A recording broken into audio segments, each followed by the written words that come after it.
Hello guys, তো এখন যাবো একটা রিসেপশন বাড়ির ইনভিটেশন আজকে আছে, সেখানে যাব বলে রেডি হচ্ছি।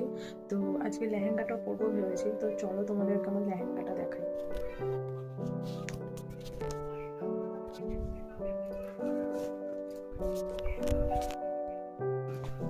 লন্ড্রি করে নিয়ে আসার পরে এরকমভাবে রেখে দিয়েছি, কিছুই আর বার করা হয়নি, এইভাবে ভাঁজ করা রয়েছে।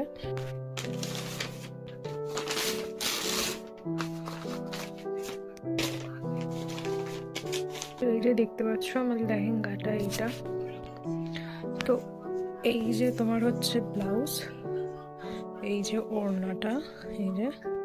তো চলো তোমাদের সাথে, এই হচ্ছে আমার ফাইনাল লুক, দেখতে পাচ্ছ তোমরা।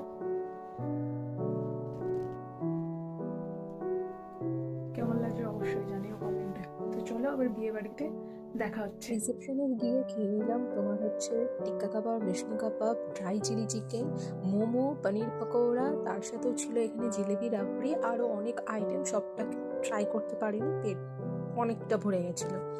আর তারপরে এখানে যা হয়, একই ফ্যামিলিতে নিমন্ত্রণ পেলে পুরো ফ্যামিলি ধরে সবাই গল্প করছিল। হ্যাঁ, এখানের কথা ওখানের কথা সবটাই আলোচনা করছিল, আর আমি খাচ্ছিলাম আর এগুলো শুনছিলাম। দেন অনেকটা রাত হয়ে যাওয়ার পরে আমরা ডিনার করতে চলে যাই। ফার্স্টেই ছিল মশালা কুলচা আর কাবলি ছোলা, খুব খেতে ভালো হয়েছিল, খুব সুন্দর ছিল, প্রত্যেকটা খাবার খুব ভালো হয়েছিল।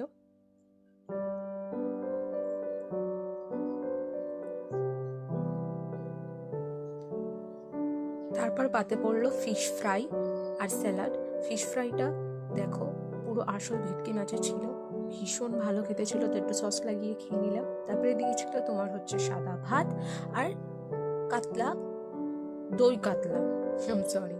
আর তারপরে চলে এসেছিলো মাটন বিরিয়ানি, মাটন কষা। আমি দুটো কোনোটাই খাই না, তো জেঠিমার প্লেট থেকে ভিডিও করেছিলাম, আমি শুধু একটু চিকেন কষা নিয়ে নিয়েছিলাম। তারপরে ছিল চাটনি, পাঁপড়, মিষ্টি। রসগোল্লাটা স্কিপ করে আমি কালাকাতটা খেয়েছিলাম। নিচে এসে দেখি সবাই এত নাচ করছে। দেন আমি একটা মিষ্টি পান ট্রাই করেছিলাম, আর লাস্টে আইসক্রিম খেয়ে বাড়ি চলে এসেছি।